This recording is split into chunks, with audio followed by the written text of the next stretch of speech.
जय हिंद दोस्तों, art smart study में आपका स्वागत है। आज देखिए जो लूसेंट का जो एक सर है, सूरज सर है। वो लूसेंट बैच चला रहे हैं, ठीक ना।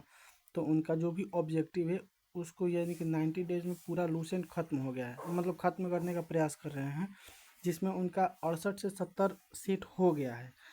तो हम आज से ट्राई करेंगे कि उनका सेट 90 ख़त्म होते होते हम भी अपना पूरा सेट ख़त्म कर देंगे। तो कोशिश कर रहे हैं कि आज से स्टार्ट करें। कुछ मतलब जैसे जैसे लगेगा कि और भी सेट देना होगा तो 2 से 3 सेट भी दिन भर में आपको दिया जाएगा, कि जल्दी से जल्दी एग्ज़ाम। जैसे 18 जनवरी को एग्ज़ाम है, तो आज हो गया 11 तारीख हो गया ना। देखिए 11 दिसंबर है। 11 जब दिसंबर है तो 11 दिसंबर इधर में तो मान लो कि कितना दिन बच गया, 20 दिन बच गया, मोटा मोटी कहिए तो 20 दिन। तो अगर 20 दिन बचा और उधर 18 दिन बचा, यानी कि कितना दिन हो गया, 38 दिन हो गया, यानी कि 35 दिन। मोटा मोटी मान के चलिए 35 दिन हम लोगों के पास टाइम है। तो यही 35 दिन में हम लोगों को पूरा कंप्लीट भी करना है, क्योंकि और साथ ही साथ सेट भी लगाना है, और लूसेंट को बार बार रिवीजन करते रहिए। तो चलिए हम स्टार्ट करते हैं, ज़्यादा समय ना गवाते हुए, कम समय में ज़्यादा। इसका हाईलाइटेड पीडीएफ देखेंगे। देखिए, ध्यान से समझिए। ये जीके भी सूरज का है। ये वीडियो नहीं डाल रहे हैं, बस मतलब पीडीएफ दे दे रहे हैं और क्विज करा दे रहे हैं। तो आप लोग, हम इनका पीडीएफ जो भी है इनको अपलोड करेंगे। तो यहाँ से लूसेंट सिलेक्शन बैच है जीके भी सूरज सर का, ये 3 महीने में समाप्त करने वाले हैं। तो रोज़ाना 5 पेज पढ़ना है। उसमें जैसे जैसे बता रहे हैं, बताना है कि 5 पेज पढ़ के आइए, 5 पेज के अंदर हम क्वेश्चन बना के देंगे। तो वैसे है, तो हम इसको देखते हैं। 100 क्वेश्चन है एक सेट में, और लूसेंट का सेट है ये। तो चलिए स्टार्ट करते हैं। सेट नंबर 1 में पहला प्रश्न है कि यजुर्वेद के संबंध में सिर्फ आंसर बोलते जाएंगे, क्योंकि ऑप्शन आपको बता दिया गया, ऑप्शन रंगा हुआ है कि यही आंसर है, क्योंकि रिवीजन है। तो हाली हाली मतलब जल्दी जल्दी बताते चलेंगे, ठीक। आप लोग लगा के कान में लगा के ईयरफोन सुन लीजिएगा। तो यजुर्वेद के संबंध में निम्नलिखित में से कौन सा कथन सही है? तो यह गद्य एवं पद्य दोनों में है, यह गद्य एवं पद्य दोनों में है। अथर्ववेद में कुल कितने मंत्र एवं पद्य है? तो 731 मंत्र और 6000 पद्य है। कितने पद्य है? 6000 पद्य है। आगे देखते हैं कि निम्नलिखित में से कौन सा पुराण सबसे प्राचीन और प्रमाणिक है? तो मत्स्य पुराण है। किस ब्राह्मण ग्रंथ में स्त्री को पुरुष की अर्धांगिनी कहा गया है? तो शतपथ ब्राह्मण में कहा गया है। निम्नलिखित में से कौन सी यजुर्वेद से जुड़ी शाखा नहीं है? तो कौमुद शाखा नहीं है, कौमुद शाखा नहीं है। किस उपनिषद में चारों आश्रमों का उल्लेख मिलता है? तो जाबालोपनिषद में। और कौन सा ग्रंथ शुंग काल की मानक ग्रंथ माना जाता है? तो मनुस्मृति माना जाता है। जातक कथाओं में किसका वर्णन मिलता है? तो बुद्ध के पूर्व जन्म का कहानियों का वर्णन मिलता है जातक कथा में। अगला है कल्हण द्वारा राजतरंगिणी का विषय क्या है? तो कल्हण द्वारा राजतरंगिणी का जो विषय है, इसमें कश्मीर के ब्राह्मणों का उल्लेख है। इसमें इसमें कश्मीर के ब्राह्मण यानी कि कश्मीर के राजाओं का उल्लेख मिलता है इसमें। किसमें? तो ऑप्शन नंबर यहाँ पर डी हो जाएगा। तो कल्हण का राजतरंगिणी में कल्हण द्वारा रचित राजतरंगिणी का विषय क्या है? तो कश्मीर के ब्राह्मण राजाओं या कश्मीर के राजाओं का वर्णन बताया गया है, कश्मीर के इतिहास के वर्णन बताया गया है। आप लोग समझ में आ गया होगा। तो अगला प्रश्न है कि अर्थशास्त्र नामक ग्रंथ के लेखक कौन है? तो चाणक्य है। वेदों को भली भांति समझने के लिए कितने वेदांगों की रचना की गई थी? तो 6। कौन कौन से? तो शिक्षा कल्प निरुक्त व्याकरण ज्योतिष छंद। याद रखिएगा, शिक्षा कल्प निरुक्त व्याकरण ज्योतिष छंद। आगे देखते हैं, किस वेद में सभा एवं समिति को प्रजापति की 2 पुत्रियां कहा गया है? तो अथर्ववेद में। पुराणों के रचयिता कौन है? तो लोमहर्ष तथा उनके पुत्र उग्रश्रवा है। लोमहर्ष तथा उनके पुत्र उग्रश्रवा है। सबसे प्राचीन वेद और सबसे बाद का वेद, यानी कि नया वेद कौन से? सबसे प्राचीन वेद ऋग्वेद है और नया वेद अथर्ववेद है। निम्नलिखित में से किस साहित्य में यज्ञ विधि विधानों का वर्णन मिलता है? तो सूक्त साहित्य में यज्ञ विधि विधानों का वर्णन मिलता है। कौन सा ब्राह्मण ग्रंथ ऋग्वेद से संबंधित है? तो ऐतरेय और कौशितकी, ऐतरेय और कौशितकी। तो ये कौन सा है? ऋग्वेद से है, ऋग्वेद से है। और ऋग्वेद के बाद यजुर्वेद, यजुर्वेद से तैतरीय और शतपथ। यजुर्वेद से पंचवीस जो है ऋग्वेद, यजुर्वेद, सामवेद, सामवेद से पंचवीस है, याद रखिएगा। किस संहिता में जुआ और शराब की तरह स्त्री को पुरुष का तीसरा दोष बताया गया है? तो मैत्रेयनी संहिता में। कथा वस्तु नामक हीनयान का प्रमुख ग्रंथ किसके जीवन चरित्र का वर्णन करता है? तो सिद्धार्थ के। सिद्धार्थ जिसे हम लोग बुद्ध भी बोलते हैं, क्या बोलते हैं? बुद्ध भी बोलते हैं। आगे देखते हैं। पुराणों में राजाओं की वंशावली किन 5 पुराणों में पाई जाती है? तो मत्स्य पुराण, वायु पुराण, विष्णु पुराण, ब्राह्मण पुराण और भागवत पुराण में पाई जाती है। अरबों का सिंधु विजय, अरबों का सिंधु विजय वृत्तांत, सिंधु विजय का वृत्तांत किस ग्रंथ में सुरक्षित है? चचनामा में। चचनामा के लेखक कौन है? अली अहमद, अली अहमद शायद है। आगे देखते हैं। महाकाव्य और पुराणों में भारतवर्ष को किस नाम से जाना जाता है? तो भरतों के देश, भरतों, जम्बूद्वीप, यानी कि जामुन वृक्षों की अधिकता के कारण जम्बूद्वीप कहा जाता है। प्राचीन काल, हाँ, प्राचीन भारतीय अपने देश को जम्बूद्वीप क्यों कहते हैं? तो यहाँ जामुन वृक्षों की अधिकता थी, इसीलिए कहते थे। हिंदुस्तान किस फारसी, हाँ, हिंदुस्तान शब्द किस फारसी शब्द से बना है? तो हिंदू शब्द से बना है। विंध्य की पर्वत श्रृंखला, विंध्य की पर्वत श्रृंखला भारत को किन 2 भागों में बांटती है? तो उत्तर और दक्षिण। इन भारत हो गया, तो यहाँ पर विंध्य श्रृंखला है, यानी कि भारत को उत्तर और दक्षिण 2 भागों में बांट देती हैं। आगे देखते हैं। भारतीय जनसंख्या का निर्माण जिन प्रमुख नस्लों के मिश्रण से हुआ है, निम्नलिखित में से इनका शामिल कौन नहीं है? कौन शामिल नहीं है? तो ऑस्ट्रेलियाई शामिल नहीं है। प्रोटो ऑस्ट्रेलियाइड, मंगोलायड और निग्रोइड ये शामिल है। इतिहास को 3 भागों में बांटने का श्रेय किस जर्मन इतिहासकार को जाता है? तो क्रिस्टोफर सेलियरस को जाता है। आगे देखते हैं। प्राचीन भारतीय इतिहास की जानकारी के 4 मुख्य स्रोत कौन कौन से हैं? तो धर्म ग्रंथ, ऐतिहासिक ग्रंथ, विदेशियों का विवरण और पुरातत्व संबंधी साक्ष्य। भारत का सबसे प्राचीन धर्म ग्रंथ कौन सा है? तो वेद है। कौन सा है? वेद है। कौन सा है? वेद। बोल रहा है कि किस वेद में ऋचाव के क्रमबद्ध ज्ञान का संग्रह मिलता है? तो ऋचाव के क्रमबद्ध ज्ञान के संग्रह को क्या बोलते हैं? तो ऋग्वेद बोलते हैं, ऋग्वेद बोलते हैं। ऋचाव के क्रमबद्ध ज्ञान के संग्रह को क्या बोलते हैं? ऋग्वेद बोलते हैं। आगे देखते हैं। ऋग्वेद में कुल कितने मंत्र सूक्त है? तो 10 मंडल, 1028 सूक्त और 10,462 ऋचा है। 10,462 ऋचा है। यहाँ पर मंडल और सूक्त की बात बोल रहा है, तो मंडल 10 मंडल और 1028 सूक्त है। ऋग्वेद में जो ऋग्वेद है, ऋग्वेद में किस मंडल में देवता सोम का उल्लेख है? तो 9वें मंडल में। ऋग्वेद के 8वें मंडल का हस्तलिखित ऋचा को क्या कहा जाता है? तो खील कहा जाता है। और चातुर्वर्ण समाज की परिकल्पना या कल्पना के आदि स्रोत ऋग्वेद के किस मंडल में मिलता है? तो 10वें मंडल में। ऋग्वेद के कई परिच्छेदों में प्रयुक्त अधन्य शब्द का संबंध किससे है? तो गाय से है। किससे है? गाय से है। ऋग्वेद में किसका उल्लेख तो है। ऋग्वेद में किसका उल्लेख तो है?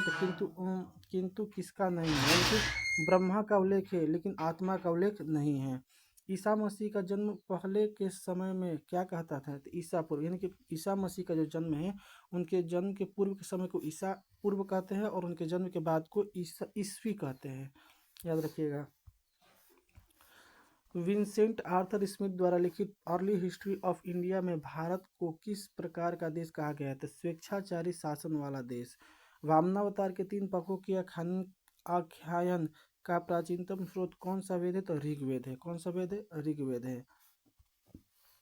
ऋग्वेद में इंद्र के लिए और अग्नि के लिए कितने ऋचाओं की रचना की गई थी? इंद्र के लिए 250 और अग्नि के लिए 200 ऋचाओं की रचना की गई है। आगे देखते हैं कि प्राचीन इतिहासकार के साधन के रूप में वैदिक साहित्य में ऋग्वेद के बाद किसका स्थान आता है? तो ऋग्वेद के बाद स्थान आता है शतपथ ब्राह्मण का। किसका आता है? शतपथ ब्राह्मण का आता है, शतपथ ब्राह्मण का, याद रखिएगा। अष्टाध्यायी जो है, अष्टाध्यायी संस्कृत भाषा व्याकरण की प्रथम पुस्तक है। के लेखक कौन है? तो पाणिनि है।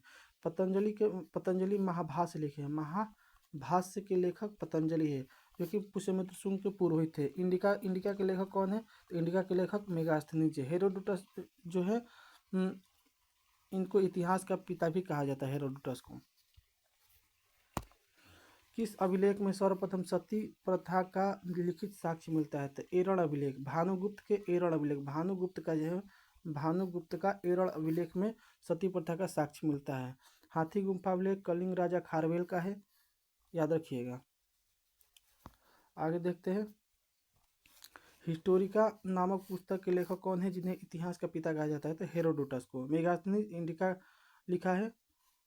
फाहियान किस गुप्त नरेश के दरबार में आया था? तो फाहियान चंद्रगुप्त द्वितीय के समय आया था, फाहियान चंद्रगुप्त द्वितीय के समय आया था। और हेनसांग किसके समय आया था? तो हेनसांग हर्षवर्धन के समय आया था, हेनसांग हर्षवर्धन के समय आया था, याद रखिएगा। किताबुल हिंद या तहकीक हिंद नामक पुस्तक किसने लिखा है? तो अलबरूनी ने लिखा है। किताबुल हिंद या तहकीक हिंद नामक पुस्तक अलबरूनी ने लिखा है। रेहला किसकी पुस्तक है? तो रेहला जो है इब्न बतूता की पुस्तक है। किसकी पुस्तक है? इब्न बतूता का पुस्तक है। इब्न बतूता कहाँ का रहने वाला था? तो मोरक्को का। इब्न बतूता को दिल्ली का काजी या न्यायाधीश किसने नियुक्त किया था? तो मोहम्मद बिन तुगलक ने नियुक्त किया था। रेहला नामक यात्रा वृत्तांत किसके द्वारा लिखा गया है? तो इब्न बतूता के द्वारा लिखा गया है। भारत का खोज नामक पुस्तक किस लेखक द्वारा रचित है? तो टॉलमी द्वारा। किस पुरातत्व से मनुष्य के साथ उनके पालतू कुत्ते के भी दफनाने का साक्ष्य मिलता है? तो बुर्ज कहाँ है? कश्मीर में है। कहाँ है? कश्मीर। लोथल गुजरात। रोपड़ पंजाब में है। कालीबंगा जो है राजस्थान में। कहाँ है? राजस्थान में है, याद रखिएगा। वह कौन सा चीनी यात्री था जो 14 वर्षों तक भारत में रहा और जिसने मध्य प्रदेश की जनता को सुखी और समृद्ध बताया था? तो फाहियान। और ये फाहियान किसके समय आया था? तो चंद्रगुप्त मौर्य के समय आया था, याद रखिएगा, चंद्रगुप्त मौर्य के समय। हर्षवर्धन के समय नालंदा विश्वविद्यालय के कुलपति कौन थे? तो शीलभद्र थे। कौन थे? शीलभद्र थे। आगे देखते हैं। किस अभिलेख में भारतवर्ष का जिक्र सर्वप्रथम मिलता है? तो हाथी गुम्फा अभिलेख किसका है? तो कलिंग राजा खारवेल का। किसका है? खारवेल का है। एरा अभिलेख भानुगुप्त का है। भीतरी एवं जूनागढ़ स्कंदगुप्त का है।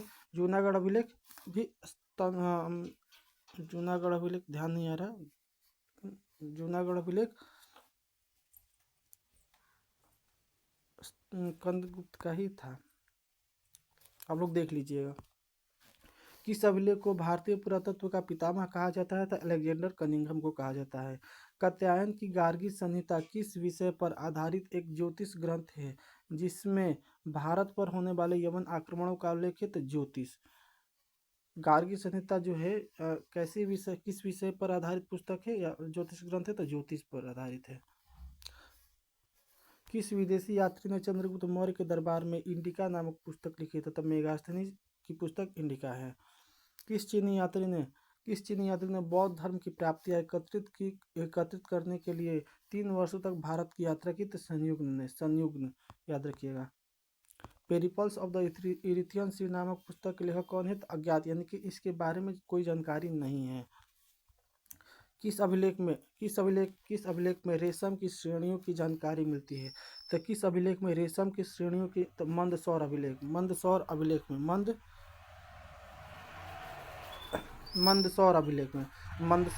किसका है? मालवा नरेश यशोवर्मन का है। एहोल अभिलेख किसका है? तो एहोल अभिलेख पुलकेशिन द्वितीय का। प्रयाग समुद्रगुप्त का है। नासिक गौतमीपुत्र सातकर्णी का है। किस अभिलेख में संकट काल में उपयोग हेतु खाद्यान्न सुरक्षित रखने का उल्लेख है? तो सहगौरा अभिलेख में। प्राचीन सिक्कों को क्या कहा जाता है और साहित्य में इसे किस नाम से जाना जाता है? तो आहत सिक्के या करसापड़ कहा जाता है। सर्वप्रथम सिक्कों पर लेख लिखने का कार्य किस शासक ने किया था? तो यवन शासकों ने लेख लिखने का कार्य किया था। अभिलेखों के अध्ययन को क्या कहा जाता है? तो अभिलेखों के अध्ययन को कहा जाता है एपिग्राफी कहा जाता है। एपिग्राफी हाथी गुम्फा अभिलेख, जिसे हम लोग तिथि रहित अभिलेख भी बोलते हैं, किस शासक ने बनाया था? तो हाथी गुम्फा अभिलेख कलिंगराज खारवेल ने बनवाया था। किसने? कलिंगराज खारवेल ने। देख लेते हैं, कलिंगराज खारवेल ने बनवाया था। प्रयाग स्तंभ लेख किस शासक ने? तो प्रयाग स्तंभ लेख समुद्रगुप्त। यानी कि प्रयाग, देखिए प्रयागराज में, प्रयाग तीन गंगा जमुना सरस्वती का संगम है ना, तो जब गंगा जी, यमुना जी, सरस्वती जी तीनों मिलेंगे तो यहाँ पर समुद्र जैसे पानी ज़्यादा हो जाएगा, और पानी सबसे ज़्यादा कहाँ रहता है? समुद्र में रहता है, याद रखिएगा। प्रयाग स्तंभ लेख किस शासक से संबंधित है? समुद्रगुप्त से। भीतरी एवं जूनागढ़ अभिलेख किस शासक से संबंधित है? तो स्कंदगुप्त। किस काल को आदि ऐतिहासिक काल कहते हैं? तो वह काल जिसमें लेखन कला के प्रचलन के बाद उन्हें पढ़े नहीं जा सके, यानी कि लिखने का तो साक्ष्य मिला है लेकिन पढ़ा नहीं गया है। ज्ञानी मानव यानी कि होमो सेपियंस का प्रवेश धरती पर आज से लगभग कितने वर्ष पूर्व हुआ था? तो आज से लगभग 30 से 40 हजार वर्ष पूर्व हुआ था। आग का आविष्कार किस काल में हुआ? और पहिए का आविष्कार, तो आग का आविष्कार पूरा पाषाण काल में, और पहिए का आविष्कार जो हुआ नवपाषाण काल में हुआ था। पहिए का आविष्कार नवपाषाण काल में हुआ था। मनुष्य ने सर्वप्रथम किस जानवर को पालतू बनाया था? तो कुत्ता को पालतू बनाया था। और मनुष्य ने सर्वप्रथम किस धातु का प्रयोग किया और उसके द्वारा बनाया गया प्रथम औजार कौन सा था? तो तांबा धातु का प्रयोग किया, जिसे ताम्र पाषाणी काल भी बोलते हैं, और कुल्हाड़ी का प्रयोग किया था, याद रखिएगा। कृषि का आविष्कार लगभग कितने वर्ष पूर्व हुआ था? तो 8000 वर्ष पूर्व। और किस नवपाषाण काल में, याद रखिएगा, नवपाषाण काल में। अगला है कृषि का प्रथम उदाहरण कहाँ से प्राप्त होता है? तो मेहरगढ़ से। मेहरगढ़ कहाँ है? पाकिस्तान में है। कोल्डिहावा उत्तर प्रदेश में है। यहाँ से चावल के साक्ष्य मिले थे। कृषि के लिए अपनाई गई सबसे प्राचीन फसल कौन सी थी? तो गेहूं और जौ थी। कोल्डिहावा जो कि उत्तर प्रदेश से संबंधित है, यहाँ से चावल के प्राचीनतम साक्ष्य मिले थे। कहाँ? चावल के प्राचीनतम साक्ष्य मिले थे। आगे देखते हैं, रॉबर्ट ब्रूसफुट पहले व्यक्ति थे जिन्होंने 1863 में भारत में किसकी खोज की थी? तो पूरा पाषाणकालीन औजार की खोज की थी। भारत का सबसे प्राचीन नगर कौन सा है? तो मोहनजोदड़ो प्राचीन नगर है। इनाम गांव ताम्रपाषाणी युग की एक बड़ी बस्ती है। इसका संबंध किस संस्कृति से है? तो जोरवे संस्कृति से है। भीमबेटका जो गुफा है किस काल के लिए प्रसिद्ध है? तो शैल चित्रों और शैलाश्रयों के लिए प्रसिद्ध है। मनुष्य ने भारत में मनुष्य संबंधी सबसे पहला प्रमाण किस घाटी में मिलता है? तो नर्मदा घाटी में मिलता है। रेडियो कार्बन 14 जैसी नवीन विश्लेषण पद्धति के अनुसार सिंधु सभ्यता का सर्वमान्य तिथि क्या है? 2400 ईसा पूर्व से लेकर 1700, यानी कि 2400, कहीं कहीं 2450 देता है। 2450 ले 1750 तक, 2450 से 1750 तक देता है। कार्बन 14 के खोजकर्ता कौन है? तो कार्बन 14 यानी कि कार्बन 14 की खोज अमेरिका के किस रसायन शास्त्री ने किया था? तो BF लीवी ने किया था। सिंधु घाटी सभ्यता जो है, सिंधु घाटी सभ्यता किस युग में रखी जा सकती है? तो आद्य ऐतिहासिक युग और कांस्य युग में रखी जा सकती है। सिंधु घाटी सभ्यता के नाम से सिंधु घाटी सभ्यता नामक एक उन्नत नगरीय सभ्यता पाई जाने की विधिवत घोषणा 1924 ईस्वी में किसने की? तो सर जॉन मार्शल ने की थी। सिंधु सभ्यता के सबसे बड़ा स्थल मोहनजोदड़ो है, जबकि भारत में इसका सबसे बड़ा स्थल कौन सा है? तो राखीगढ़ी है। कौन सा है? राखीगढ़ी है। लोथल एवं सुतकोटदा किस लिए प्रसिद्ध है? तो बंदरगाह के लिए है। लोथल कहाँ है? गुजरात में है, याद रखिएगा। आगे देखते हैं, जूते हुए खेत और नक्काशीदार ईंटों का प्रयोग का साक्ष्य किस स्थल से प्राप्त हुआ है? तो कालीबंगा से हुआ है। मोहनजोदड़ो से प्राप्त स्नानागार संभवतः सैंधव सभ्यता की सबसे बड़ी इमारत थी।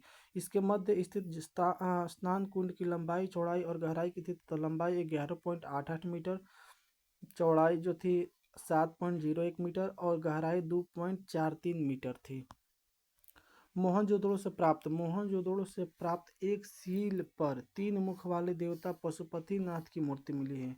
उनके चारों ओर कौन से पशु विराजमान थे? तो हाथी, गेंडा, चीता एवं भैंसा थे। हड़प्पा की मोहरों पर सबसे अधिक किस पशु का अंकन मिलता है? तो एक श्रृंगी पशु का मिलता है। मन के बनाने के कारखाने किन स्थल से प्राप्त हुए हैं या मिले हैं? तो लोथल एवं चंदूदड़ों से हैं। लोथल एवं चंदूदड़ों से। सिंधु सिंधु सभ्यता की लिपि कैसे है? तो भाव चित्रात्मक है, भाव चित्रात्मक है।